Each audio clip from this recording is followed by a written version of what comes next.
Today, we start a brand new project in a town that started a revolution. This house was built in 1880 here in Concord, Massachusetts, and it's just down the road from the site of the first shot of the American Revolution. After many sloppy renovations, a young couple from the city would like it restored the right way.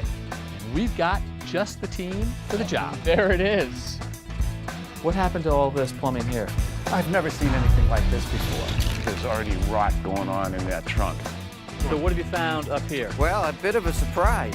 That is beautiful. Nice.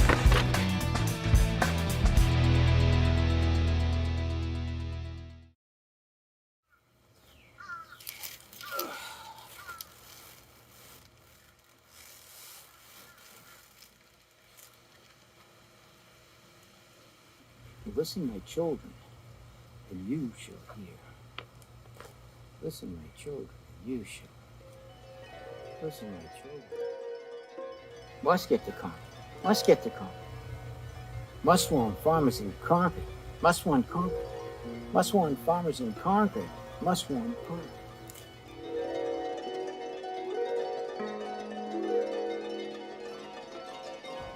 Yeah, I know. Now remember, you gotta ride through every Middlesex village and farm. Ride, Pops? I don't even like horses. And why do you keep calling me Paul, by the way? And Richard, what's the deal? You're a redcoat? No, I'm going behind enemy lines as a spy.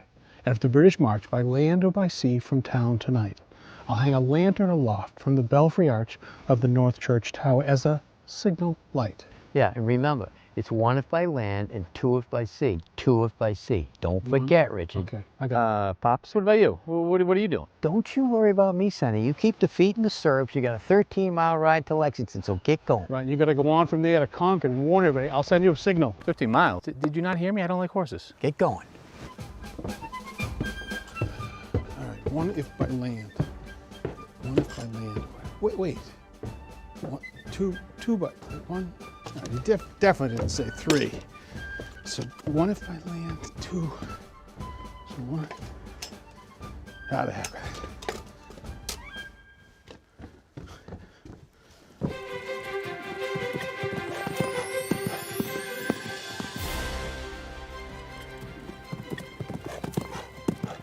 Jen!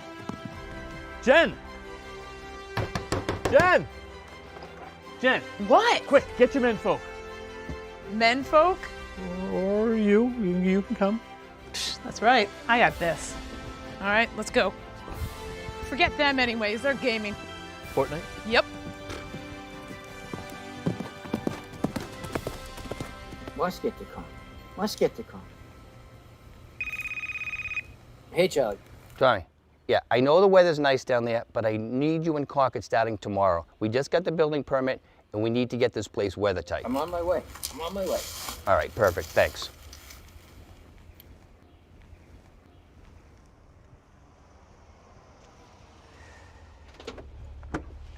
Hey guys, you wouldn't believe the dream I had about Concord.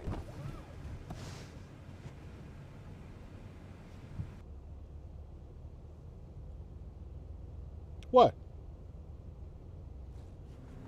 Pops, you feeling okay? Hi there, I'm Kevin O'Connor, and welcome back to a brand new season of This Old House. Today, we're headed to Concord, Massachusetts. It's about time.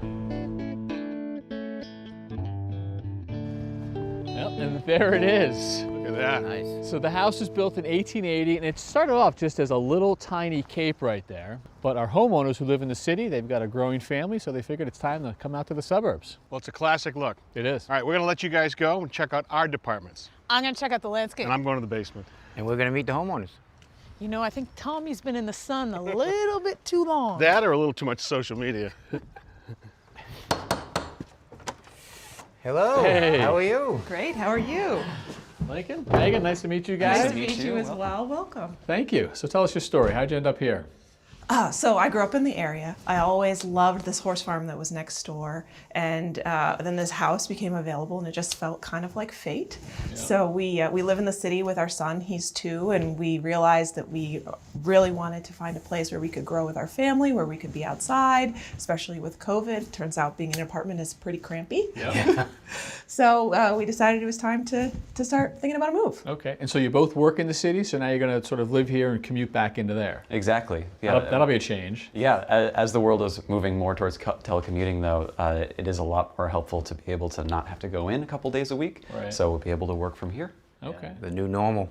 Yeah. Yeah. Well, you guys want to show us around? You got a gym here. Yeah, sure. Kevin, why don't I show you downstairs? All right. All right. Tommy, can I show you upstairs? Sure, lead the way. So Kevin, this is the original living room of the house, built in 1880s, this Cape-style house. And one of the things we love about it is how cozy it is. But one of the challenges is that it's a really fragmented style of home. And so we don't get to really experience the yard. It's very cut off. Cut off by walls like this one right here. Exactly. And the yard, the view of that being off the back here? Off the back here and all the way down. There's a pond down there. It's really spectacular. Got to stick your head in the bay to take advantage of it. Okay. Although you've got the fireplace, which is beautiful. You like that? We do. We love it. Definitely want to keep it. We think it's really cozy, and we're actually going to turn this space into our kitchen. Kitchen here? Kitchen here, yeah. How's that layout? So there'll be a pantry against this back wall.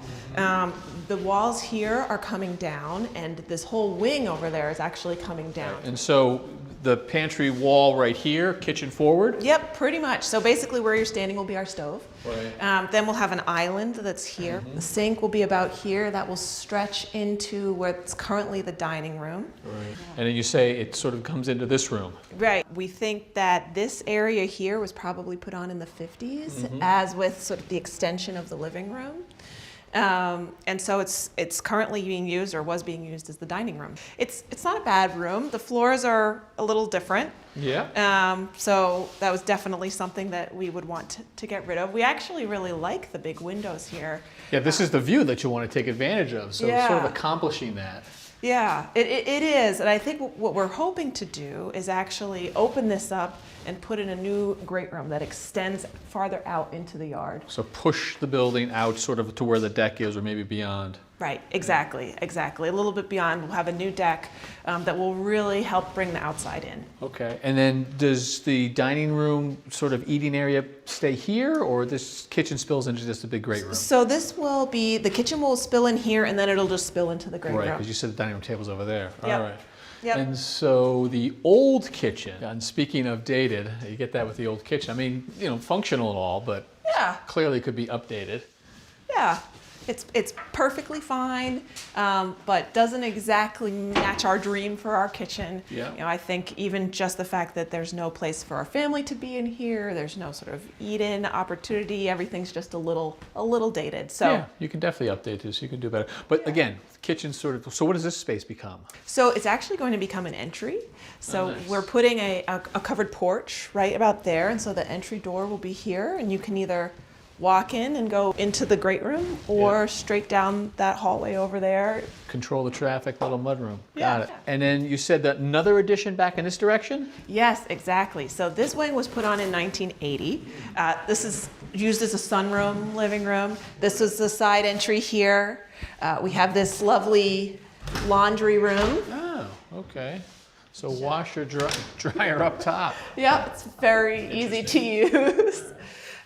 So, you know, we like how they really, nice built-in. They opened it up to the yard. Yeah, so they did what you're trying to do, right? Which is a pretty good idea. You got the beautiful yard, so a wall of glass. What's wrong with this? I mean, it's dated, obviously, but right idea? I mean, it's getting close. It is one of our favorite rooms in the house. Sure. But we're really excited about pushing our living space out into the yard. So we have views down that way, and then we have views all the way down to the rest of the yard, down to the pond down there.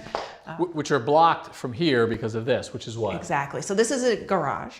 Okay. This will also be coming down. We'll be building it in a similar position, just forward a little bit. So then above the garage, we'll put a new master suite, Right. which will be nice. The current one is on the first floor, right next to the foyer, and it's just a little dark.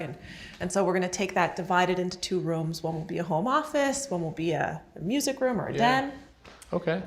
So this little old cape's going to have quite a bit of space. It will have quite a bit of space, yeah. All right. And I know Tommy's checking out the upstairs, so we'll get the story on that too. Sounds good. Let me show you this bathroom Oh here. boy, look at this. Wow, long and narrow. Yeah. And even the shower is small. And the ceiling is really low. If I can touch the ceiling, you know it's low. All right, what do we got over here? This room is pretty nice. Yeah, this one is one we think we're actually going to keep. Do as little as we can with it. Yeah. It'll be nice for our son. Yeah, you got nice some little kids room. storage areas. I like the light, the natural light is coming in here. It's really nice. Yeah. Let me show you these drawers. These have been here, we think they're original. They could be. Oh yeah, they work pretty good. They have poplar bottoms, solid wood, sides. Yeah, they really work good. They've been here a long time, I bet.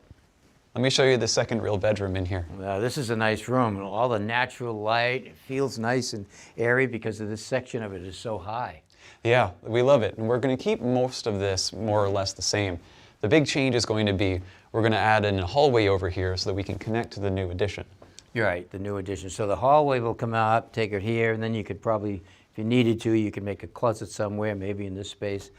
But yeah, I mean, we know that's an addition. It wasn't original to the house because we found some rot in there and everything else. So rather than play with all of that, it's easier and faster and probably cheaper to take it down and start fresh. Sounds good. All right, I'm excited. It's going to be great. Yeah.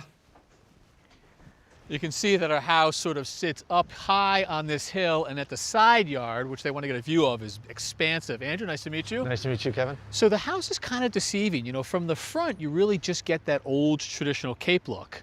But from this side angle, you can see that it really stretches back. It's been added onto over the years. And now we're back at it again with your help. Correct. So what is the plan? So the plan is that the house is too small and their kitchen needs to be larger, and they really wanted a kitchen and family room that connected to each other, and really a house that took advantage of this view. And the key was really pulling something out this way so that you could pick up the views down this site, which you can't from the existing house. So will you walk me through the evolution? I mean, as I look at your plan right here, this is the front of the house that you'll see from the street, the original 1880s Cape. And then the transition, your evolution kind of goes from here and back, right? Correct. And so what is that evolution? Well, it involves a couple of things. In 2 dimensions, it's hard to see. In 3 dimensions, it's a little easier. But it involves the original Cape, because that's becoming the kitchen, we're using traditional windows to wrap that corner to give more light and a little bit of a modern feel because of those are wrapped windows, but in a traditional vocabulary. Yep. And then up by the original fireplace, that's really where we're coming out with a new addition. We're coming forward with a wall this way that still has traditional elements in the Beverly jog.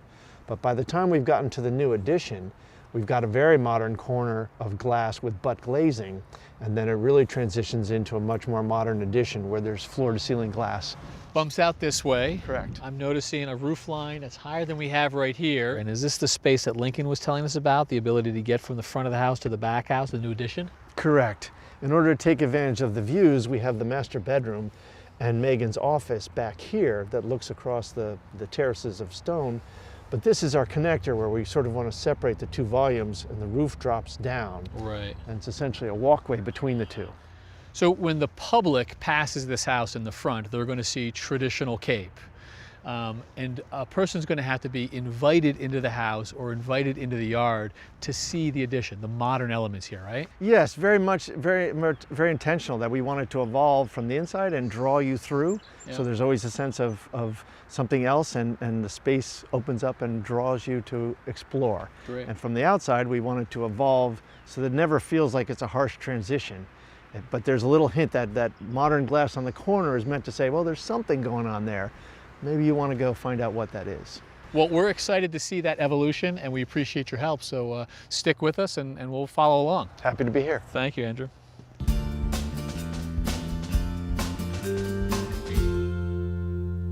Hey, Richard. Hey, Kev. Oh, this is pretty nice. Not dank, not Plenty dark. of headroom, not dirty, Yeah. not dark. So I want to take you through the mechanicals here. They've got an existing boiler. When you ever come into these buildings, I look at for the history lesson. And so you can see right here, see the paint change right here? Yep. This was probably originally a big coal-fired boiler, right? This was at what, 1880, so it would have been before electricity was really there. So coal would have been the choice. They probably switched it to oil. And then when they did, they had radiators all through the building. So somebody did a really nice job adapting onto the old piping right there and converting it back to copper down to this command center right here. So you can see. Pretty good looking. Right, this is really well done. It was 7 zones in this relatively small place. That's terrific. All right. So now the question is, what do you do? You know, we really want to use water because water unlocks a lot of stuff for us in a cold climate. If we have heated water, we can use it to tie onto the existing radiators or baseboard if we choose to use them. We also could do radiant in certain parts of the building. We can continue to do what they're doing now, which is use the boiler's power to heat up a coil in here for the water for the faucet. So you have one burner that you load manage. And finally, you could use it to do a thing called hydro-air, where you could have heated water go through a hot water heating coil that blows air across it, and then you could have ducted heating and cooling. Can we do all of that with something that size? Absolutely, and it's more than big enough. It's 2 times bigger probably than we'll need. So the question really is, do we keep this, right? Or do we put something more modern? I'm not sure yet. I am, though. You can't keep a device that's 30, 40 years old. Maybe. Some people wouldn't. I mean, you know, if it's working, leave well enough alone. So we got to figure that all out. But at least we know we are in the world of water going forward. That's right. Okay.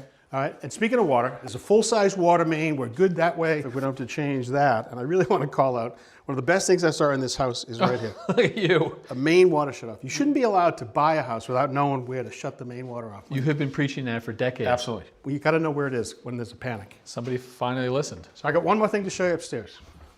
There'll be plenty of plumbing on this job, relocating the kitchen. This bathroom will be fully remodeled. Most of the bathrooms will be. Now here you can see some evidence of the original heating system. You see these holes in the floor? That tells me there used to be a radiator right here back in the old coal-fired system. And then somebody came along and added copper fin baseboard. As its name suggests, it's copper tubing with aluminum fins, and the air is drawn into the bottom. The heat that's in that water transfers and it pulls it up, and it does a really nice job convecting and wrapping the room, right? But 1 million linear feet that's of right. stuff installed. But it's not going to survive the test of time from an appearance standpoint. Now, homeowners want to think about reusing some stuff, and one thing they might do is this. So here on the other end of the original building, you can see this cast iron baseboard. That's a lot different than that copper fin baseboard. A lot beefier. Right, it is. It's made out of cast iron. It doesn't rely on convection as much as radiation. So if you see it, you're going to feel it. Now, what we're thinking about doing is actually taking apart, they come in sections right here. There's nuts and bolts in the back. Taking apart and reassembling it in the other half of the building, and that'll match that whole first floor. Because this wall and all of these walls are going down. This is so all it's going gotta away. be moved anyway. Right. So now we know at least what the heating portion of the original building is, but in this new work, this is south and this is west. So we have to think about the cooling load in this very dramatic space with all the glass. And we got to think about heating and cooling for the new addition that way. So we still got a plan to make for all Right. the HVAC. Right. We're gaining on it though. All right, good. Thanks, Richard. Megan, you have a wonderful piece of property here. It's incredible with all these old growth trees. What are you thinking of doing with it? Thanks. So we just love how it naturally is. So I think step number 1 is just to bring it back to its natural glory and, you know, get rid of sort of the invasives, the vines that are taking over some of these trees and the shrubs, and just make it happy. That's a great idea. Clean it up, see what you actually have here, and preserve what you can. Yeah, exactly. So what are you thinking of this space right here? So this space we're actually going to make into our vegetable garden. Love it. Love it. That's a great idea. Thank you. So the kitchen's right there, easy access. So we're going to probably plant some shrubs around the front. Okay. And then otherwise just beds and hopefully a seating area so we can have our coffee so out here. This will kind of block it from the road a little bit, Exactly. little bit of privacy on this side. Yeah. I think it's great. Exactly. Kitchen garden. Exactly. Thanks. What about this front area? So this area where it's currently a car park, we're hoping to take the asphalt out. We really want to reduce the hardscape and reduce the asphalt as much as we can and replace it with permeable pavers so the grass can go through. That's a great idea. Just soften the space, let the water go back into the earth. I love it. I love it. Thanks. And this whole front area, that's a gorgeous old stone wall. We love it, but what we'd actually like to do is just put in some flowering bushes, maybe hydrangeas, lilacs along this side, just to give ourselves a little privacy from the street. I think that's a great idea. Those are old historic shrubs. They totally fit with this setting, so good choices. Awesome. Thank you. Well, why don't I take you to the back and I can show you the view. All right, let's look at the tour. Okay. So this is our yard. Beautiful. Thank you. We love it. You can see there's a pond down there over to the left. Then the yard just basically goes straight back, and we're surrounded on two sides by a preserved horse farm. That is incredible. Thank you. Yeah, we love these trees. So what's going on here in this space? So the new wing is basically going to come out directly towards us. Okay. And that will have a walkout basement. So at the bottom of the basement, we want to have a patio. Okay. Where we can have some seating areas, hang out while kids are playing in the lawn. And then out from the new wing will be actually a screened-in porch. Okay. And that will basically stop right above our heads. Wow, so you are really coming pretty far out. We are, yeah. We just wanted to get into the yard as much as we could. Right, and that's gonna tie the inside to the outside perfectly. Yeah, exactly. So where are you gonna put the fire pit? Fire pit's up over here. Let me show you. All right.